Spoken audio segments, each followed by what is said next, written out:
This is the Sand King XL, an absolutely monstrous pickup truck, amazing for rock crawling and heavy-duty off-roading. If you're going for speed, yeah, definitely not going to be your type of truck. In today's video, we're going to be reviewing the truck next to it, the Walten L35. Look at how much smaller this truck is compared to the Sand King, but that is an absolute win in my books. This vehicle, for how small it is, has absolutely jacked suspension and amazing ground clearance on the front, which means that this actually might be an absolutely amazing off-road vehicle. In today's video, we're not only going to be fully upgrading the truck and seeing what it has to offer, but we're going to be putting it to the test on one of the most grueling off-road courses in the game. So I'm actually really excited to see what this truck has going for it. I think it looks amazing, to be honest. There's a lot of people that might overlook this vehicle, but I can tell you by the time you're done watching today's video, you're probably going to think about twice about picking this truck up.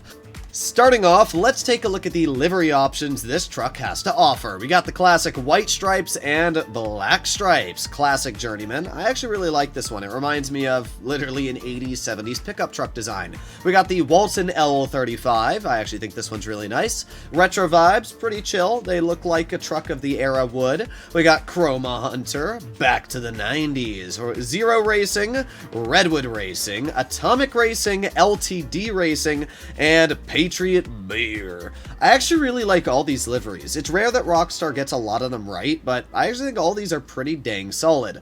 I'm actually struck between Classic Journeyman and Walten L35, but I think I'm going to go for this one. I just like the subtle yet simple designs, and I feel like whatever color scheme we go with here are actually going to really match with the overall color of the livery. I actually really like this light blue that mixes with the color of the truck. It's very rare for me to pick just a normal base light blue, but I think it really meshes well with the livery designs. That's what we're going to be going with. I don't know exactly what the chrome options do right now. It looks like it's just changing the springs. So let's just make our secondary chrome so we can see all the options that are the secondary. But with that done, let's go all the way up to the top and start doing the cosmetic upgrades, like the bumper. So we got secondary full setup bull bars. I like this. However, I want to keep the ground clearance to the maximum potential because obviously going off-roading you want as much ground clearance as possible. So as cool as this bumper is in the design, you can see it eats up a pretty decent chunk of ground clearance there. So I'm actually thinking more the secondary with fog lights. I actually like that one a pretty decent chunk. Yeah, the rest of them are okay. So we're going to go for this one. I think this gives us plenty of ground clearance, barely takes up any. So we're going to go secondary with fog lights. I actually think that chrome makes the bumper look really, really nice. We got some rear bumper options. We can either stick with the base, and you know what? That's what we're going to. I really like that stock bumper, so we're going to stick with it. Obviously, we're going to upgrade that engine. There you go. We got some exhaust upgrade options, and once again, I'm going to not do the side exhaust, even though I do think they're very cool. The only reason we're not going to do that is because of the fact we want as much ground clearance as possible. So I'm going to go for these side exits. I actually think that looks really, really dang solid. We got some fender options. I really like the stock fenders, so we'll see how they change. Oh, those actually look really nice. Oh, but I like that striping on the side. That striping looks so nice. Oh man, I got some tough decisions to make here. Ooh, I might go back and change the livery now. Oh, alright, well, for now, I'm thinking we're just going to go for extended arches. I think that looks really, really nice, but I'm so mad that it gets rid of the black striping. That looks so nice. Oh well, oh well. Alright, let's see what else we can do. We can do some grill inserts here, which you can barely see. We're gonna go for, not secondary grill inserts, I don't really like that. Let's just go for primary grill with inserts. I think that looks pretty nice. Okay, we got some hood options. We can make it look like an outdoorsy truck, but that's not the design we're going for here. I'm just thinking a very simple snorkel, so that's what we might go with. I do like that hood design there, though. That cowl induction hood does look pretty nice. I actually like the snorkel, so we're gonna stick with this. I think it just really fits with the truck's design overall pretty dang well. Now we got some roll cage options here. Let's see. I can change the seats out.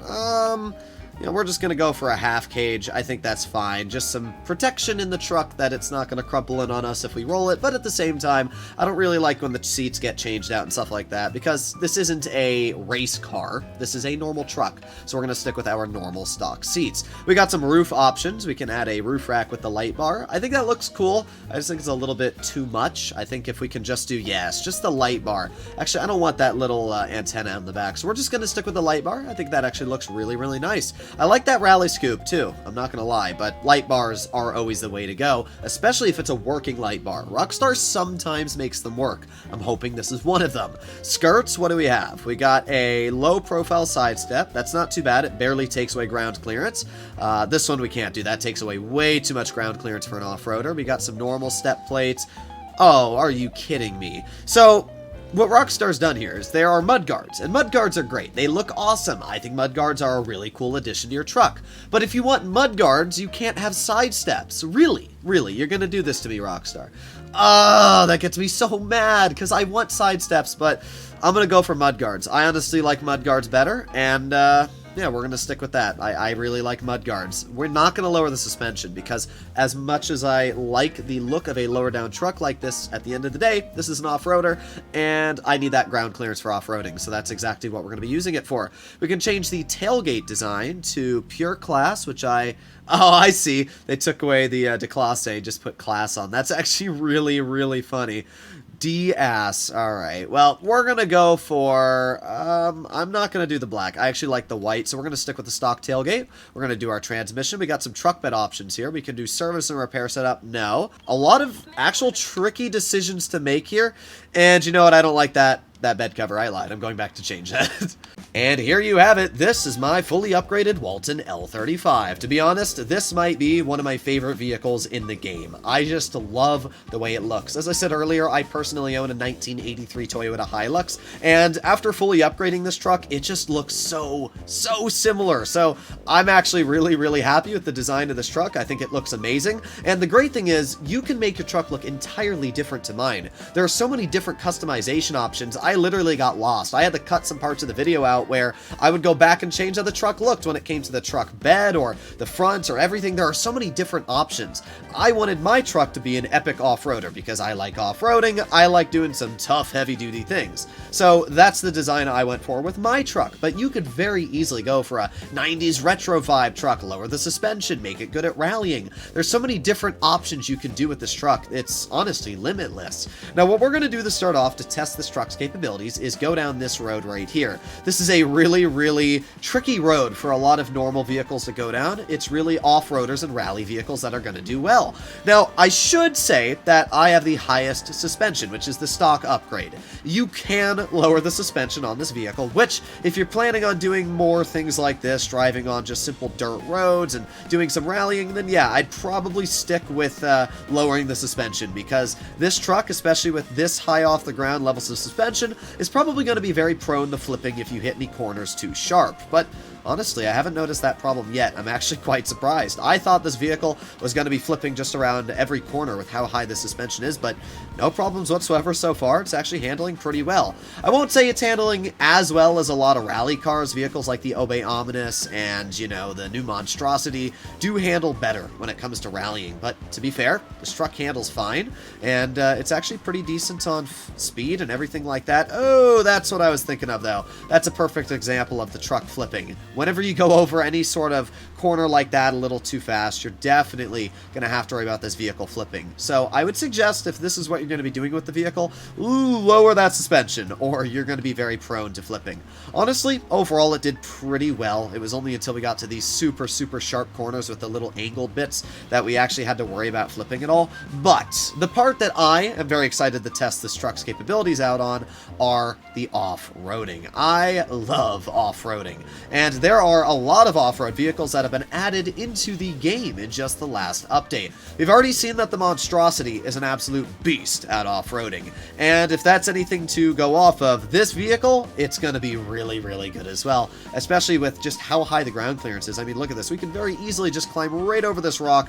Sure, we bottomed out a little bit, but honestly, barely. So, what we're going to do is we're going to make our way to one of the hardest off-roading courses in the game and see how it does. First things first, we got to make our way through this, which is actually a really tricky thing to do. This looks easy here, but I can tell you that a lot of vehicles in the game are going to struggle with this. In fact, you can see I've already managed to flood my own personal truck. So, yeah, I'm going to have to give this another try. Alright, let's try this again. I'm gonna take my time a bit more. There you go. Nice. Okay, we've been able to get the truck in a pretty good position. Now we just have to start climbing. You gotta do this part slowly. If you do it too fast, you can very easily flood your truck's engine. That is obviously not what you want to do. But there you go. We've made it past the tricky part. That first part there, I can tell you, I have tried a lot of vehicles to get past that. It is a lot harder than it looks. If you have a vehicle that doesn't have enough ground clearance or doesn't have enough power, it's very easily just going to get stuck on those rocks and get pushed right into the water and drown. So because this truck's got so much ground clearance and it's a really short wheelbase, it very easily makes it through that first part. Next up, we're going to climb up here, which, oh boy, we almost messed this up, but we should be fine. Just give it some gas and just gotta catch the wheels. Come on, go, go, go, go, go. Yeah, there you go. A little bit of, that was actually my fault, to be honest. I took that corner pretty bad, so we got stuck in an awkward position, but we didn't sink, and we're still going fine. You can see just how well the ground clearance on this truck is very easily allowing it to climb over these big rocks. No problems whatsoever. Not even really scraping the bottom of the truck at all. So it's doing pretty dang well. Let's keep on going through here. It's going to start getting harder and harder. Those first parts are pretty challenging. Then we get a little bit of a breather here, but uh-oh. Now we arrive at a really challenging part for any vehicle, and that is the streams. The streams are really tricky because really whenever you're in them, they're always drowning your vehicle. Wherever they are, just don't stay in them. So we're going to try as quickly as possible to drive through this, and nice. Okay, easy, just like that. And come on, keep going, keep going. We're so close, come on. Oh, well. We can just back it up a little bit, just like that, and then hopefully we can give it some power, and there you go. Nice, all right.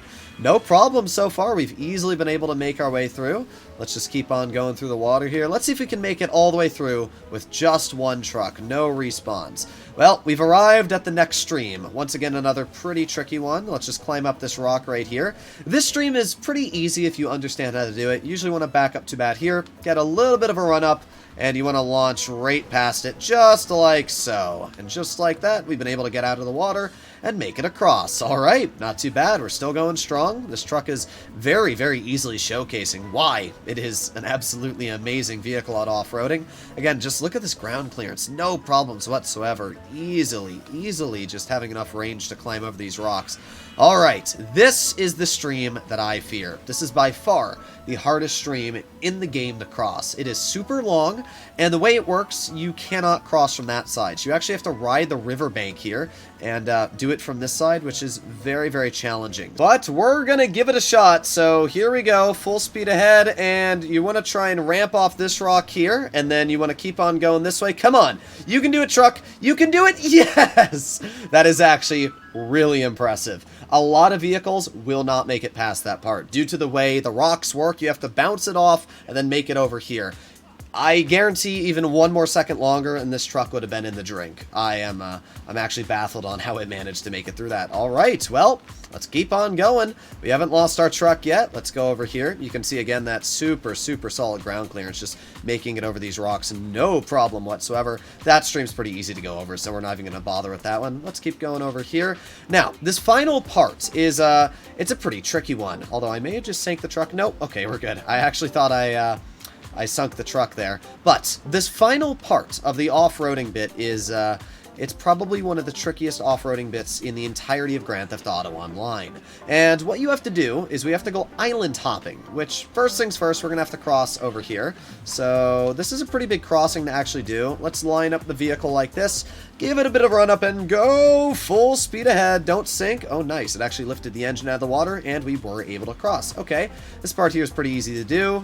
Not bad at all. So, this is the island hopping. Essentially, we got a big ol' hunk of rock in front of us, and we're going to drive onto that rock from here, which is, it's a bit sketchy to do. I'm not going to lie. It's really sketchy. So what we want to do is we're just going to drive for it. We're just going to go right onto this rock like so. There you go. Keep going, keep going. Nice. All right. We have not got the vehicle beached because we got such good ground clearance. Keep going. Okay. Now, the tide comes in, and if you're at the wrong moment when the water comes in, you can very easily sink the vehicle. So right now should be a pretty good time.